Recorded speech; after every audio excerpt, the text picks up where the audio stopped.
वास्तव में ये जीवन का एक महत्वपूर्ण क्षेत्र है जिसे हम कभी कभी अनदेखा कर देते हैं या उस पर पर्याप्त ध्यान नहीं देते हैं।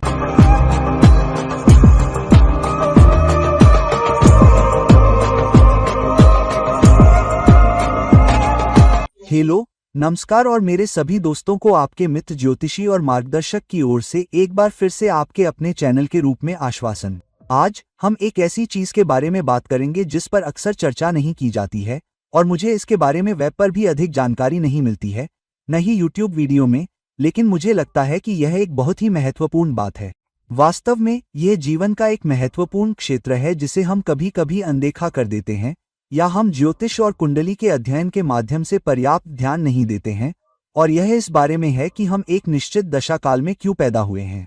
अब एक बात यह है कि हम ये भी सवाल पूछते हैं कि हम एक निश्चित लग्न में क्यों पैदा हुए हैं, लेकिन लग्न के बारे में एक बात यह है कि लग्न हर 2 घंटे में बदलता है। तो जन्म के कुछ घंटे बाद या पहले होने के कारण लग्न बदल सकता है और लग्न में बदलाव के आधार पर हमारे जीवन के कुछ परिणाम भी अलग हो सकते हैं। हालांकि अलग लग्न में जन्म लेने के बावजूद आपका नक्षत्र लगभग 1 दिन तक वही रहेगा। तो चंद्रमा एक निश्चित दिन पर एक नक्षत्र में प्रवेश कर रहा है, चंद्रमा उस नक्षत्र से बाहर निकलेगा या अगले दिन 24 घंटे से अधिक समय के बाद ही अगले नक्षत्र में जाएगा। वास्तव में लगभग 26.5 घंटे या उससे कुछ अधिक। तो आपके लग्न बदलने से आपके नक्षत्र पर बहुत अधिक फर्क नहीं पड़ता है, और क्योंकि नक्षत्र बहुत महत्वपूर्ण है, राशि भी बहुत महत्वपूर्ण है, क्योंकि वही आपका नक्षत्र बनता है जो आपके जीवन का मार्गदर्शन करता है, और वह नक्षत्र स्वामी ही उस दशा को निर्धारित करता है जिसमें आप पैदा हुए हैं। और इसलिए इसका मतलब है कि लग्न महत्वपूर्ण है। इसका प्रसार अलग अलग होता है, लेकिन जिस नक्षत्र में आप पैदा हुए हैं वह उतना ही महत्वपूर्ण है या उससे भी अधिक। वास्तव में लग्न आपको आपके जीवन का उद्देश्य नहीं बताता है, लेकिन यह आपको आपके जीवन के विभिन्न क्षेत्रों के प्रति आपका दृष्टिकोण बताएगा, क्योंकि यदि आपका लग्न बदलता है तो प्रत्येक घर की राशियां बदल जाती हैं। फिर उस घर के क्षेत्रों के प्रति आपके दृष्टिकोण का तरीका भी उस ऊर्जा के आधार पर बदल जाएगा, चाहे वह अग्नि ऊर्जा, पृथ्वी ऊर्जा, वायु ऊर्जा या जल ऊर्जा हो। और अगर यह मिथुन राशि की ऊर्जा को वहन करता है तो यह कन्या राशि की ऊर्जा से बहुत अलग होगा। हालांकि दोनों पर बुध का शासन है और इसलिए यह अंतर भी है। यह उस लग्न पर निर्भर करता है जिसमें आप पैदा हुए हैं। लेकिन जब आप किसी निश्चित नक्षत्र में पैदा होते हैं तो 27 नक्षत्र होते हैं, जबकि केवल 12 राशियां होती हैं। तो नक्षत्र के बारे में एक अंतिम प्रसार या विवेचन है जो एक बहुत ही सूक्ष्म हिस्सा है, और इसलिए नक्षत्र आपके व्यक्तित्व को आकार देने के लिए बहुत महत्वपूर्ण है। और जिस दशा में हम पैदा होते हैं वह उस नक्षत्र से संबंधित होती है जिसमें हमारे जन्म के समय चंद्रमा होता है, क्योंकि तब नक्षत्र स्वामी दशा बन जाता है जो पहली दशा होती है।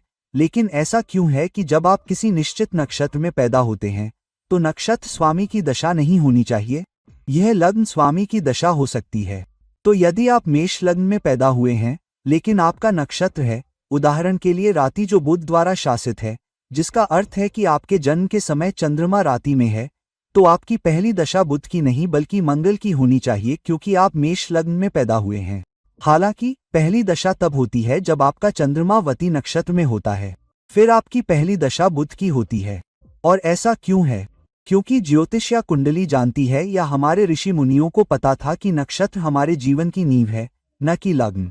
हम ऐसा क्यों कहते हैं? इसका कारण यह है कि हम सभी जानते हैं कि ग्रह अपनी दशा अवधि के दौरान सबसे अधिक सक्रिय होता है, और इसलिए यदि कोई ग्रह इस दशा अवधि के दौरान सबसे अधिक सक्रिय है तो ये ऋषि जानते थे कि जन्म के समय जो ग्रह सबसे अधिक सक्रिय होता है वह नक्षत्र स्वामी होता है।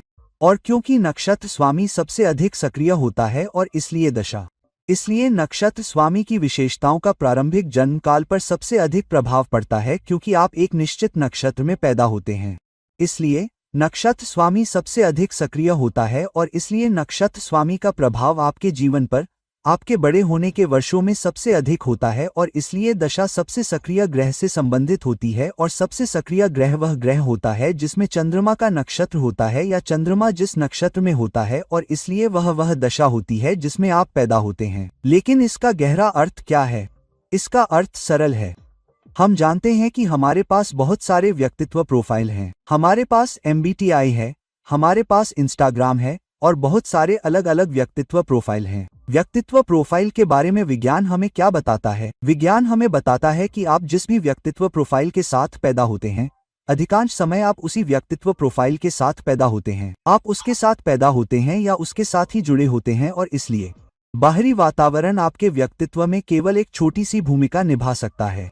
उदाहरण के लिए, एक ही माता पिता के एक ही जीन वाले दो बच्चे पैदा हुए, फिर भी आप पाएंगे कि एक बच्चा अधिक अंतर्मुखी है और दूसरा बच्चा बहुत बहिर्मुखी है।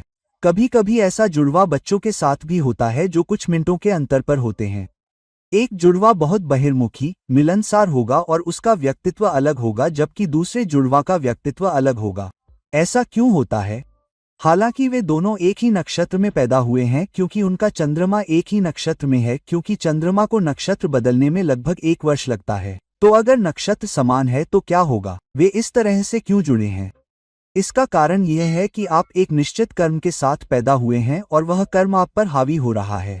इसलिए एक निश्चित नक्षत्र में जन्म लेने के कारण नक्षत्र स्वामी को आपके शुरुआती वर्षों में आपके व्यक्तित्व को आकार देने का भरपूर मौका मिलता है, लेकिन आपके द्वारा निभाए जाने वाले कर्मों के कारण आपकी बहुत सी शारीरिक संरचना पहले ही बन चुकी होती है।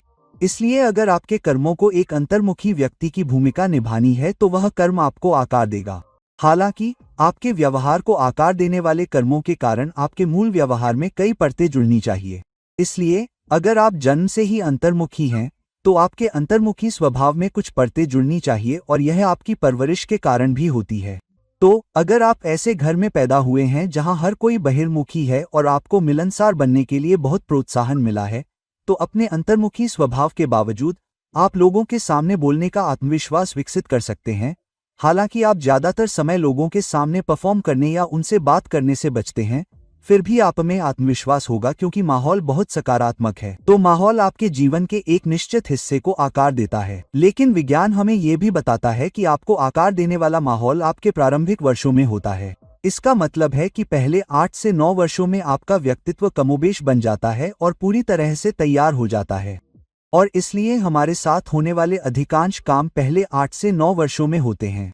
उसके बाद इस हार्ड वायरिंग को बदलने के लिए कि हम अंतर्मुखी या बहिर्मुखी या जिज्ञासु हैं या नहीं, सक्रिय या निष्क्रिय होने के लिए इतना उत्सुक होना कि बाद में इसे बदला नहीं जा सकता है। और यह हार्ड वायरिंग, जो आपके जन्म के कर्म पर आधारित है, नक्षत्र स्वामी द्वारा किया जाता है।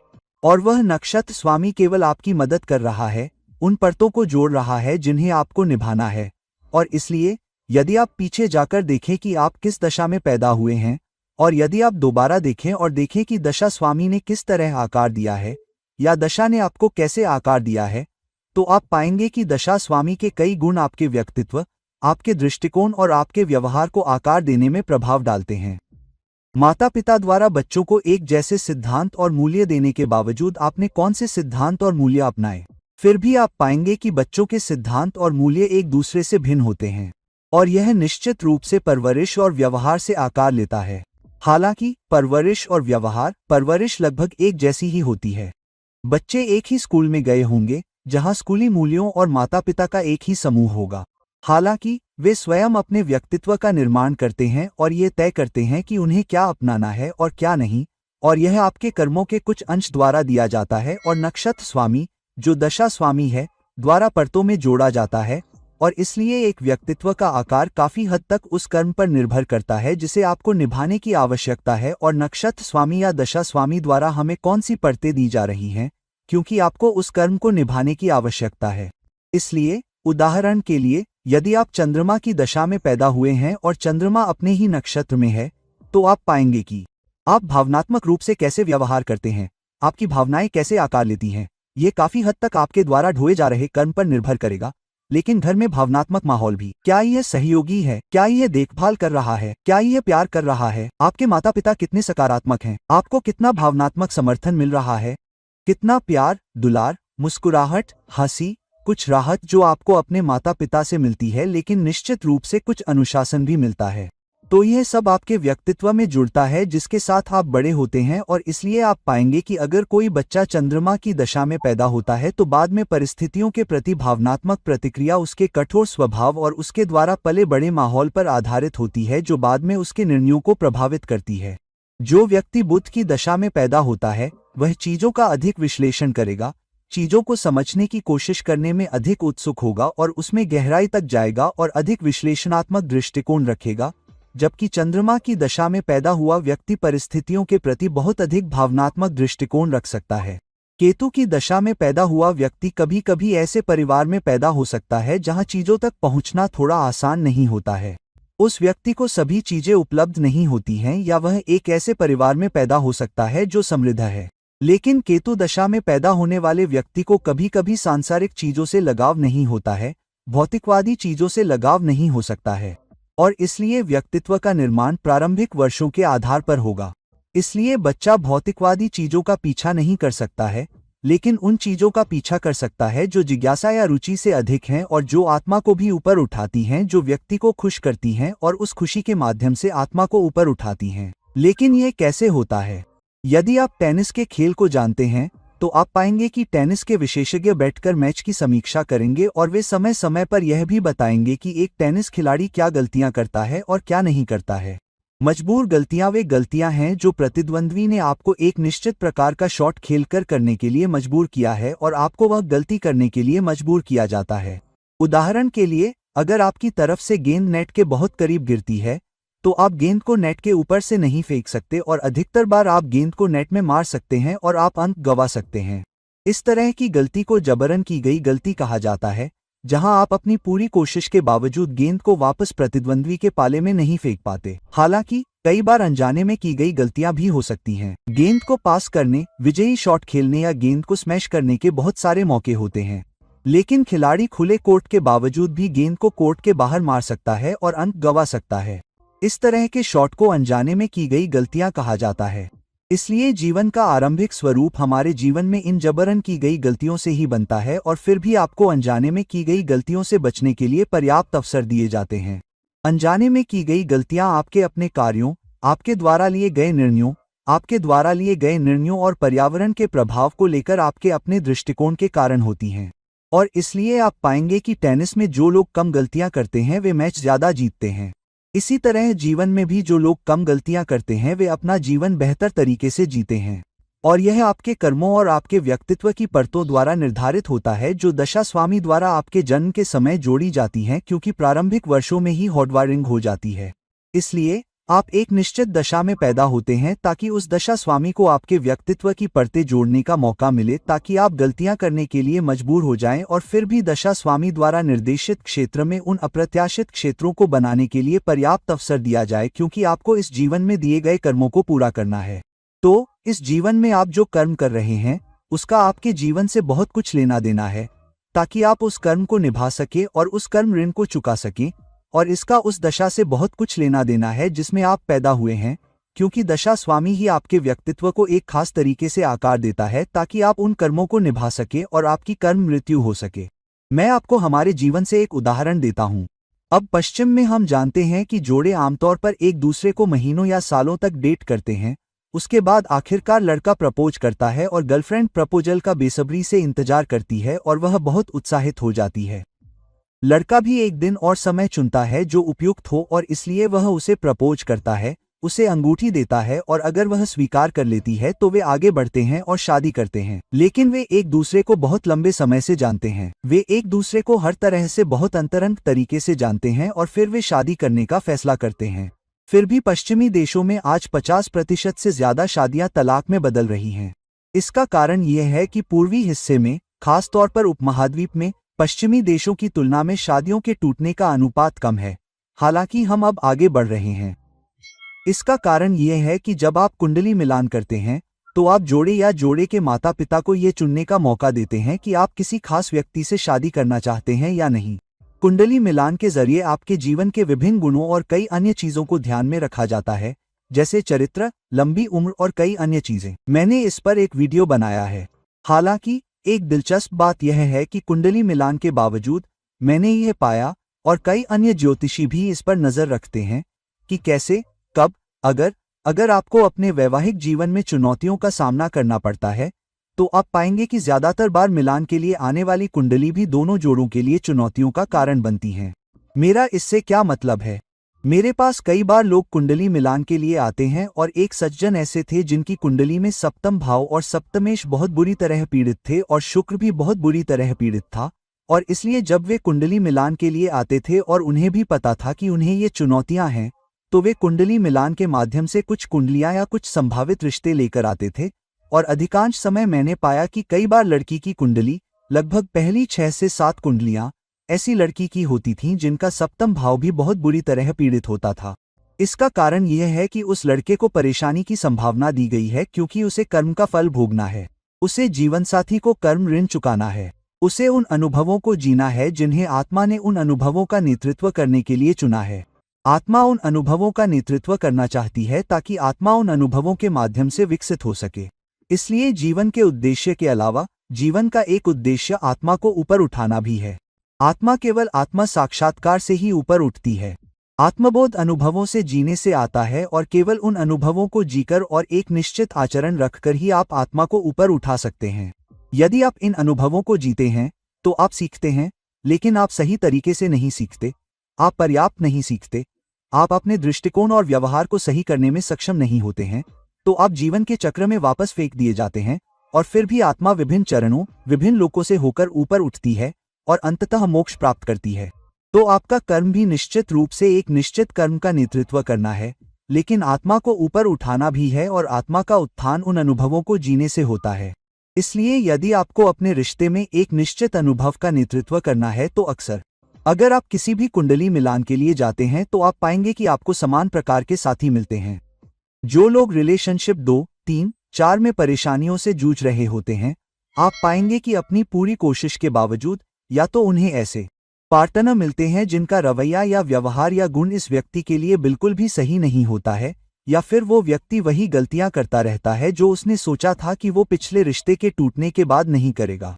और इस तरह आप एक के बाद एक चुनौतियों का सामना करते हैं और एक के बाद एक टूटते रिश्ते का सामना करते हैं, और अंततः आप बहुत निराश हो जाते हैं और आप लगभग हार मान लेते हैं कि अब आप किसी रिश्ते में नहीं रहना चाहते। और ऐसा इसलिए होता है क्योंकि आपको अपने कर्मों का फल पाना होता है, और इसलिए जब आपको अपने कर्मों का फल पाना होता है तो आप पाएंगे कि एक जैसी कुंडली मिलान के लिए बार बार आती रहती हैं, और इसलिए किसी को बहुत बहुत धैर्य रखना पड़ता है और सही कुंडली का इंतजार करना पड़ता है, जहां लड़की की कुंडली या लड़के की कुंडली, अगर आप महिला हैं तो उनके 7वें घर में अधिक संतुलन हो और अन्य गुण जो एक दूसरे के पूरक न हो, ताकि आपका विवाह लंबे समय तक चल सके और आपका विवाह सुखी और फलदायी हो सके। और इसलिए यदि आप कुछ खास अनुभव देने वाले हैं तो अक्सर आप उसी तरह के लोगों से मिलेंगे, और इसलिए धैर्य और कुंडली मिलान का उपयोग करना और उसका बुद्धिमानी से उपयोग करना महत्वपूर्ण है, और इसलिए आपको साथी चुनते समय सावधान रहने की आवश्यकता है। और इसलिए दशा अवधि आपको एक निश्चित तरीके से व्यवहार करने, एक निश्चित तरीके से कार्य करने,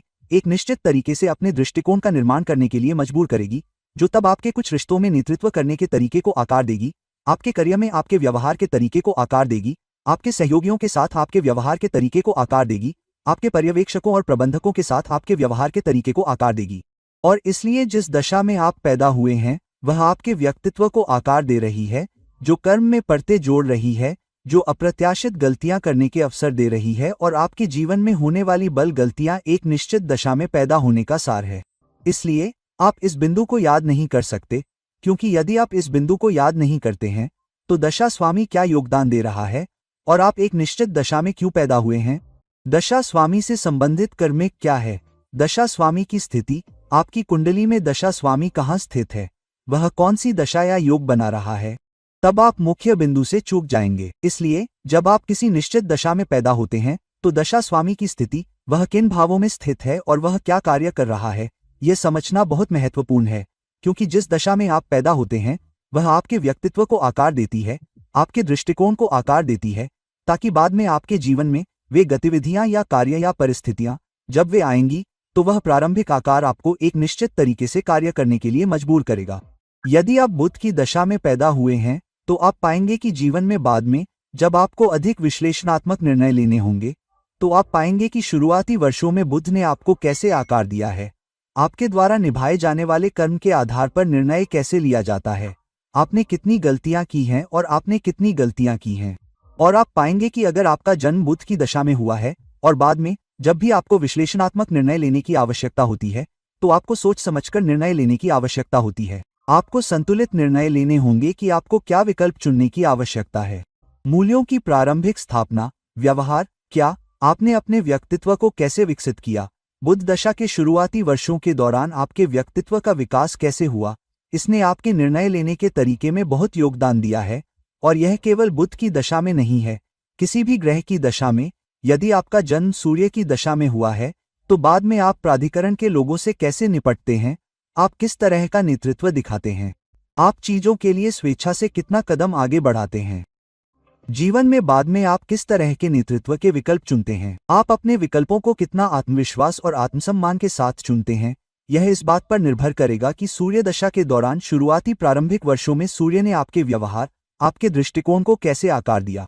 तो दशा भगवान आपको एक निश्चित तरीके से सोचने, एक निश्चित तरीके से काम करने, एक निश्चित तरीके से व्यवहार करने और उन मजबूर गलतियों को करने के लिए प्रेरित करेंगे ताकि आप अपने कर्म को निभा सकें, जबकि आपको उन अप्रत्याशित गलतियों को करने और अपने जीवन को समृद्ध बनाने और अपने डिफ़ॉल्ट जीवन से अलग बनाने के लिए पर्याप्त अवसर भी देंगे।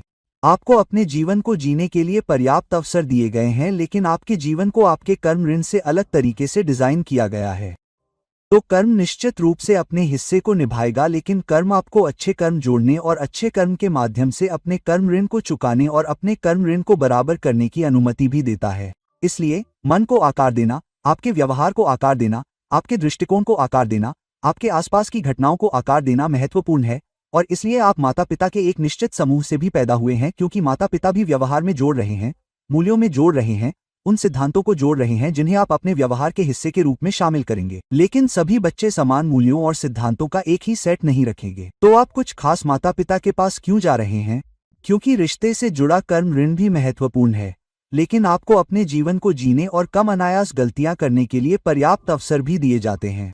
इसलिए यदि आपके पास रिश्तों के लिए एक मजबूत कर्म ऋण है, तो आप पाएंगे कि आपके द्वारा प्रकट की जाने वाली अधिकांश चुनौतियां या जिनसे आप गुजरते हैं, उनकी जड़ें आपके व्यवहार और उस दशा में होती हैं जिसमें आप पैदा हुए हैं।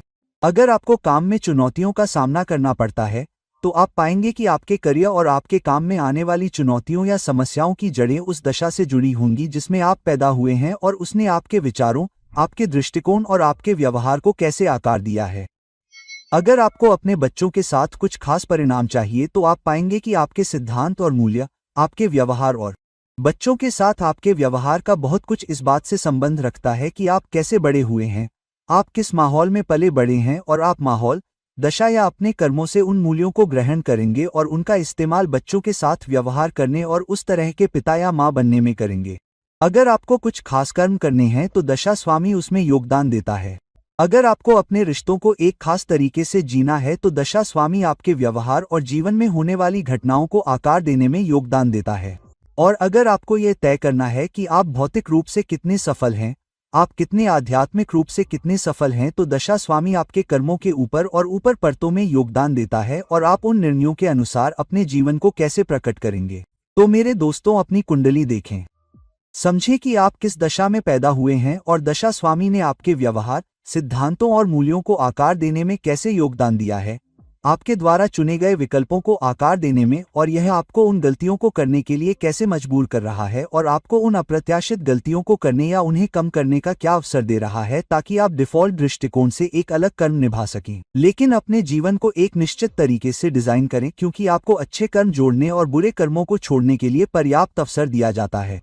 तो दोस्तों, इस वीडियो को लाइक करें, इसे शेयर करें और अब एक बेहतर जीवन जिए, क्योंकि अब आप समझ गए हैं कि आप एक निश्चित दशा में क्यों पैदा हुए हैं। और अगर आप मुझसे व्यक्तिगत परामर्श की तलाश में हैं, तो कृपया नीचे दिए गए लिंक पर मुझसे संपर्क करें। किसी अन्य वीडियो के साथ फिर से मिलने तक मैं आपका मित्र ज्योतिषी और मार्गदर्शक आपसे विदा लेता हूं। नमस्ते।